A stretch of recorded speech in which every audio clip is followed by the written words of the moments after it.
4th day of April 2023. Welcome to Primetime News here on KETV.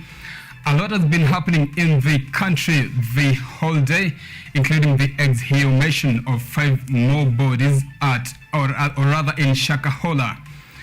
Now, we have many stories on this and many more, including this.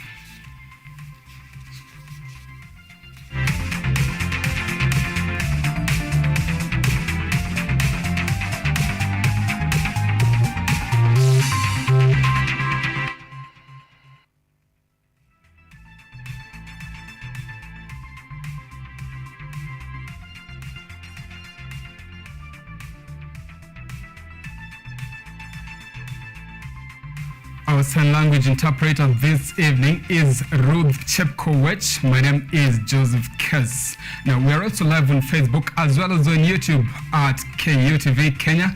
And you can share with us your feedback on Twitter at KUTV_Kenya and at Kess Joseph Kenya. Now, the Ministry of Interior and National Administration has today released a statement on securing the scene of crime at Shakahola Forest, where more than 90 bodies have been exhumed, as Kithure Kindiki has declared the area a scene of crime and declared an imposition of curfew for 30 days. Speaking of which, 5 more bodies have been exhumed today. Kupitia taarifa iliyochapishwa na Wizara ya Usalama wa Ndani hii leo,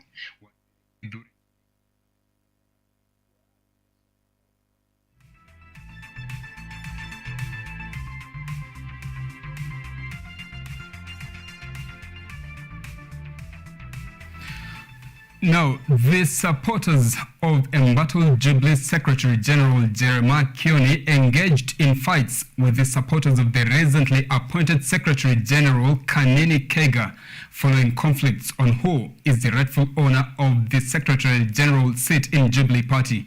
Former President Uhuru Kenyatta, who is the Jubilee Party leader, showed up at the Jubilee headquarters in a bid to silence fake chaos. Maafisa wa usalama mapema leo wamekuwa na kibarua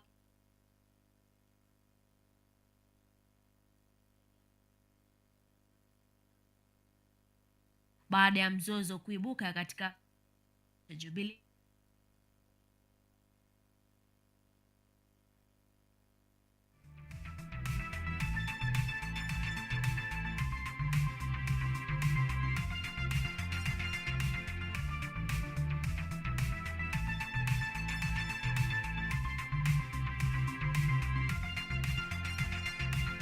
Waziri Mkuu Musalia Mudavadi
Now, Prime Cabinet Secretary Musalia Mudavadi has appeared before the plenary session in the National Assembly to answer questions on the efforts put in place by government to reduce the high cost of living in the country. At the same time, in the Senate, Interior Cabinet Secretary Kithure Kindiki Cabinet Secretary for Mining Salim Mvurya and his counterpart Zakaria Njeru, who is the Cabinet Secretary for Lands and Public Works, appeared before Senate plenary session to answer questions. Responding to a question posed by members of National Assembly regarding the measures the government has put in place to reduce the high cost of living in Kenya, Prime Cabinet Secretary Musalia Mudavadi has said that the government is working to reduce the prices of basic commodities by reducing the prices of fuel through working with other state governments in order to avoid the price inflation. We have moved swiftly to end the monopoly in the sourcing and supply of cooking gas, which inevitably had resulted in price inflation. Interior and National Administration Cabinet Secretary Kithure Kindiki saying that his ministry has taken great steps to deal with the mandatory issue in the North Rift. Kindiki has ended by saying that the security forces deployed in the region are conducting operation to stamp out the menace. I want to assure them the crime of violent cattle theft, rustling, banditry, and visiting terror on the public by criminals. We will make sure that that culture and that practice is finished and it will be part of the history of Kenya. On his part, Cabinet Secretary for Mining, Blue Economy and Maritime Affairs Salim Mvurya explained that his ministry has discovered 970 mineral resources through the geophysical survey conducted on occurrence of mineral resources across the country. Conclusion of the airborne geophysical survey and generation of a preliminary report identifying over 970 mineral occurrences across the country. Closing the plenary question time in Senators Land, Housing and Public Works Cabinet Secretary Zakaria Njeru, who assured the Senate that his ministry is working to ensure that the ownership of title deeds issue is solved and Kenyans who have applied for title deeds will have received them in due time. I want to assure you, Senator, that we are doing everything possible to make sure that all the settlement schemes across the country that had not received titles, that will be done. So I'm promising this August House that we are doing everything to make sure that all these titles are given to wananchi. Senators have, however, urged the CSs appearing in the next plenaries to always accompany themselves with substantive responses of the questions posed to them. James Murekimanda, KUTV. Now, the Ministry of Interior and National Administration has today released a statement on securing the scene of crime at Shakahola Forest, where more than 90 bodies have been exhumed. Says Kithure Kindiki has declared the area a sign of crime and declared an imposition of curfew for 30 days. Speaking of which, 5 more bodies have been exhumed today. Death toll for the Paul Mackenzie Shakahola cult has hit 95 today. Bodies belonging to 5 children were exhumed near the home of the controversial preacher, an activity that has indeed left the country in shock.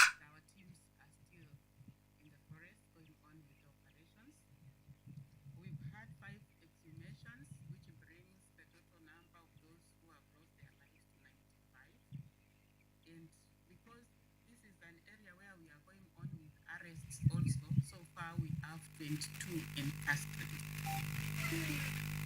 So the operation is going on.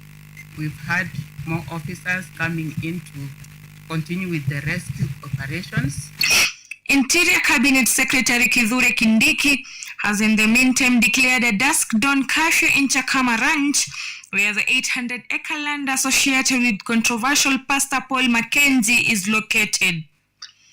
The CS stated that the area is an active security operation zone and no member of the public will be allowed to access it except as may be permitted by the operation commander or until the curfew orders are vacated. The government has also deployed more security personnel to comb through the vast Shakahola forest in a bid to save the remaining followers of Paul Mackenzie. Kilifi North Member of Parliament Owen Baya, commenting on the incident, said there could be laxity in terms of local administration, terming the Kilifi cult activity as an unfortunate occurrence. One, Kilifi County is becoming prone to cults. Yes, to cults. And cultic activities are very secretive, and they're hidden in ministry and all that. And as a leadership, I think we need to take responsibility to what has happened as a leadership and say we didn't open our eyes very widely. We didn't put all our faculties in gear to ensure the safety of our citizens. But the Red Cross Society has reported that so far 212 people have been reported missing, adding that the number of bodies from the Shakahola incident continues to overwhelm facilities in Kilifi County. A refrigerated container has arrived and will be used as a makeshift morgue for the bodies recovered.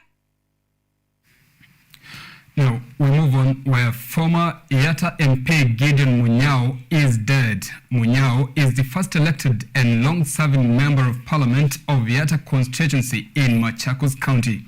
According to the report given by his family, Mutiso fell ill in late 2022 and was receiving cancer treatment in MP Shah Hospital, Nairobi, at the time of his death.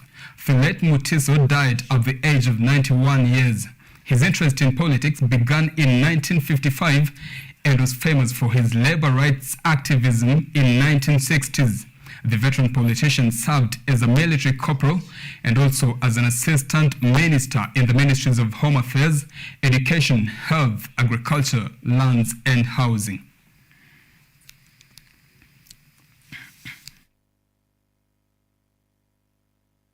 Now, moving on, the National Treasury and Economic Planning Cabinet Secretary, Professor Njuguna Ndung'u, who appeared before the Senate County Public Investment and Special Funds Committee, says that Kenya spends over 50 billion shillings every month in debt servicing. The Treasury CS says this is the situation amidst dwindling revenue collections in the country. This comes amid the backdrop of counties not receiving their equitable share and civil servants witnessing salary delays. Elliot Muturi has this report. As he appeared before the Senate County Public Investment and Special Funds Committee, Treasury Cabinet Secretary Njuguna Ndung'u revealed that the country spends over 50 billion shillings in repaying maturing loans each month. Ndung'u says that in March alone, the total public debt maturities hit 147 billion shillings. He further explained that the Treasury had to repay the loans, which are majorly domestic loans, so as to spur the Kenyan economy. According to the Treasury Cabinet Secretary, this comes amidst dwindling of revenue collections, which cannot meet the debt obligations. At the end of the month of March, the taxman KRA had collected a total of 1.45 trillion shillings against the expected revenue collections of 1.6 trillion shillings. In the month of January, the government spent 123.53 billion shillings in debt servicing, as it later coughed out 66.7 billion shillings for loan repayments in February. Treasury reports show that debt servicing budget in the current regime is 1.36 trillion shillings, down from 1.39 trillion shillings that had been set aside by former President Uhuru Kenyatta's administration for debt repayments. The revelations by the Treasury Cabinet Secretary come a day after the Council of Governors gave a 14-day ultimatum of disbursement of the county's equitable share of over 90 billion shillings, failure to which they will close down the 47 counties. Civil servants have also witnessed delayed salaries, with Doctors Union Civil servants have also witnessed delayed salaries, with the Doctors Union today giving the government up to 5th May for the payment of April salaries. Mutweri Eliud, KUTV. All right, we are taking a short break here on Primetime News. We still have plenty more ahead. Primetime News resumes shortly. Stay with us.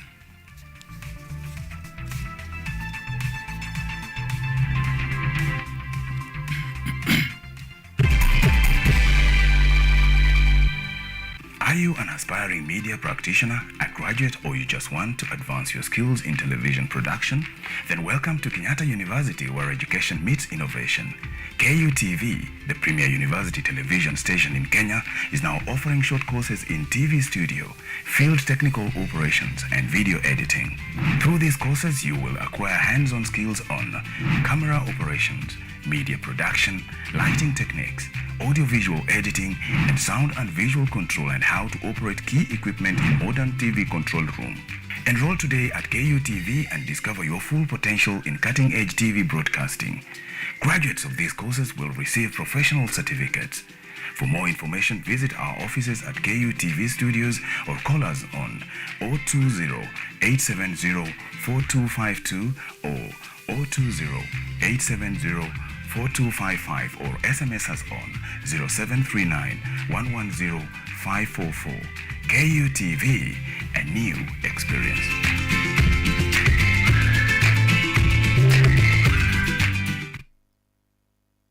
Lola is an app that gives you a chance to watch videos, listen to audios, and read articles wherever you are for free.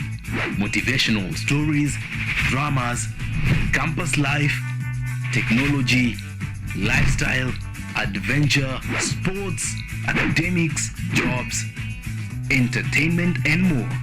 Download Lola now on Play Store. All you need, you got Lola.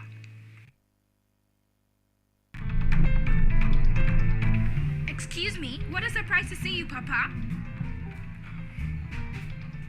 We go way, way back. I will discuss this with you later, and with your mother, of course. Nobody cares. So what do you recommend as a starter, Zahara?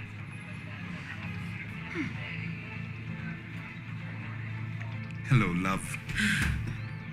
What I want is for her to suffer, make her suffer. But just remember this. It's you who is tearing this entire family apart.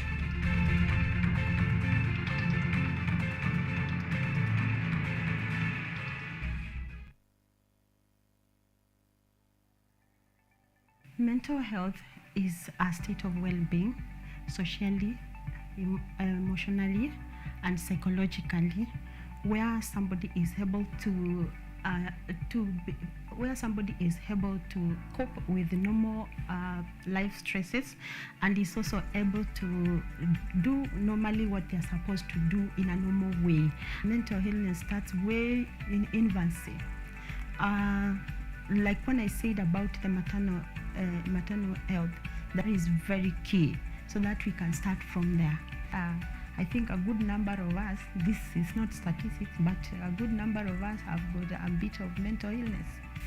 Children's mental health is important as it ensures they lead positive lives and also function well at home, school, and in communities.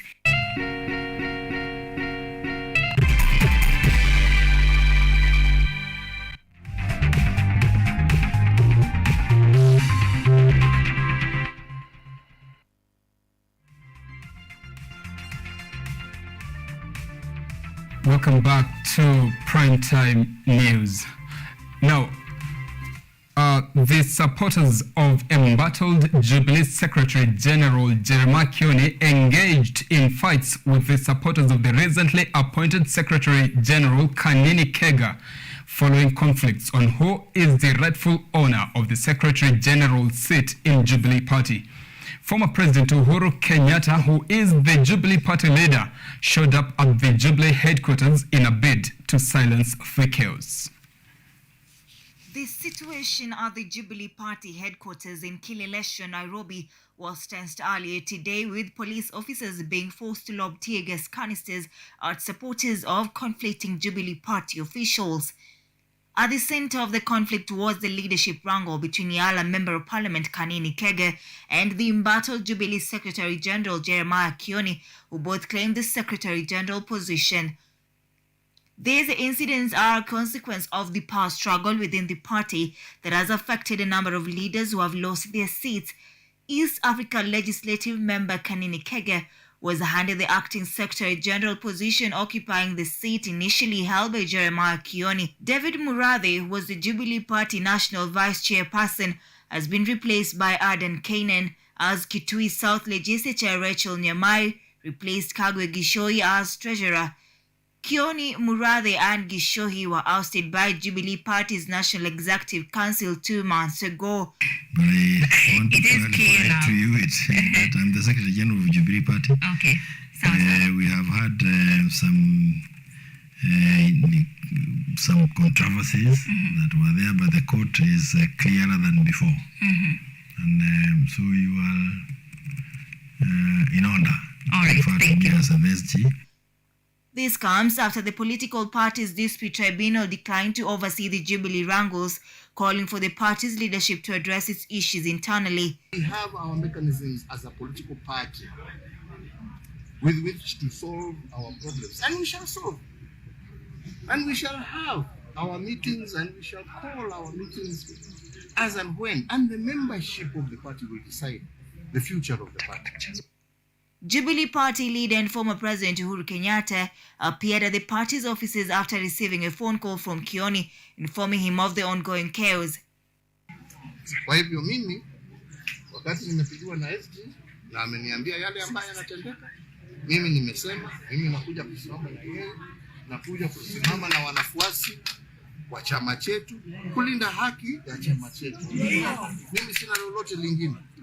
Na mimi nawauliza Wakenya tuishi kwa amani. Today's wrangles came just after Azimio Coalition announced the returning date of Azimio leader Raila Odinga through a statement. According to the statement, Raila will address the nation after returning to the country from his trip abroad on Friday 28. The address is expected to give a go-ahead on the planned demos that is scheduled to resume on May 2nd. Anudida, KUTV, Nairobi. Now, the Education Development Trust, an organization that seeks to enhance girls' education, has today held an event at the Kenya Institute of Curriculum Development, that is KICD, headquarters in Nairobi, to celebrate milestones achieved under the Wasichana Wetu Wafaulu project. The event brought together different stakeholders, including the Teachers Service Commission, members from the Ministry of Education, as well as different funding organizations. In partnership with the Ministry of Education as well as other organizations, the Education Development Trust organized an event to celebrate achievements made by the Wasichana Wetu Wafaulu project, which seeks to keep every girl in school.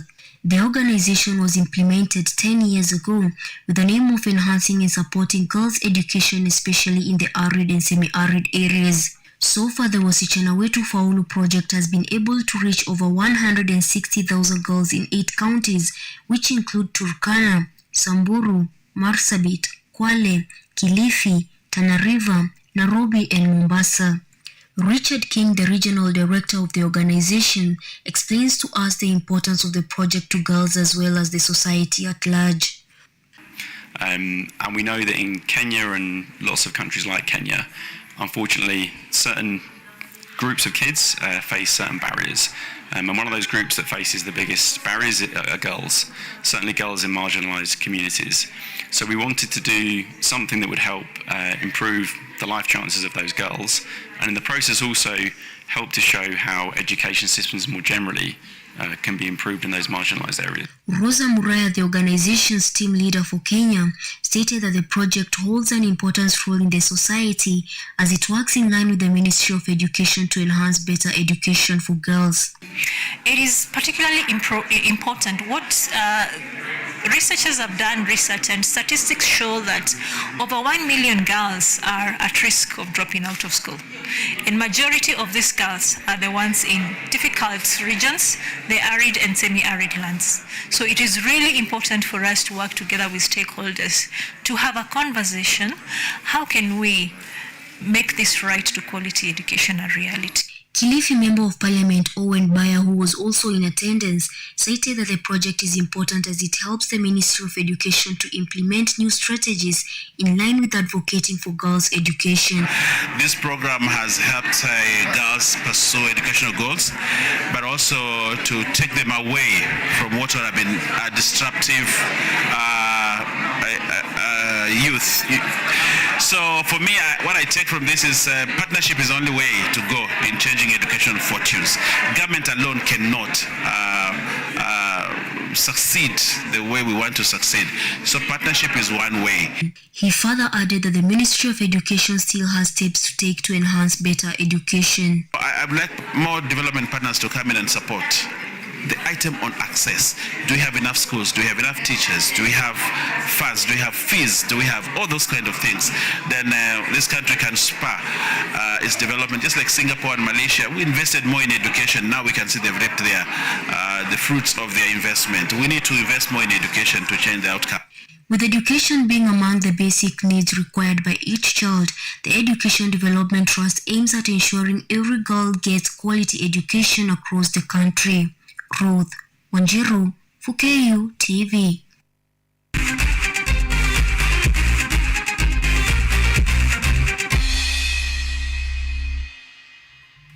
And let's get sporty. Now, Manyata MP Gitonga Mukunji has initiated a jogging club meant to encourage the youth to take up sports and majorly athletics in Embu County so as to enhance their talents.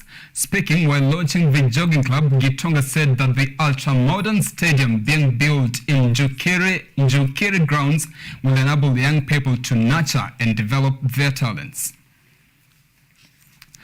And the Football Kenya Federation FKF Premier League title race continues to heat up as the top two teams, Gor Mahia and Tusker FC, bagged all 3 points in today's matches. Gor beat Talanta 2-1, while Tusker went past KCB 1-0 to go to 57 points, 2 points behind leaders Gor Mahia.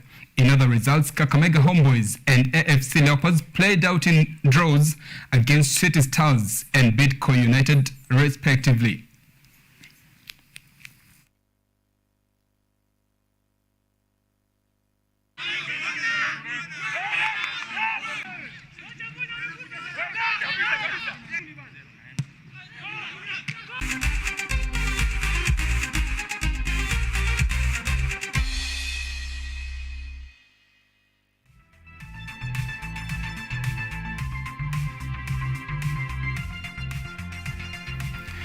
All right, and with sports done, we say news done. Thank you so much for being a part of the broadcast.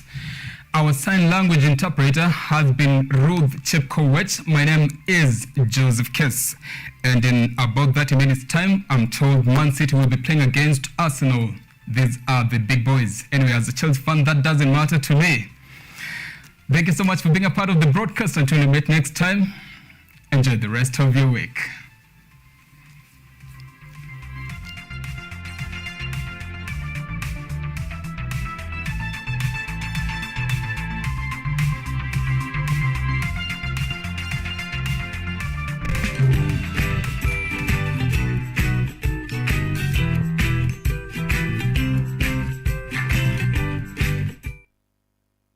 Are you an aspiring media? TV, the premier university television station in Kenya, is now offering short courses in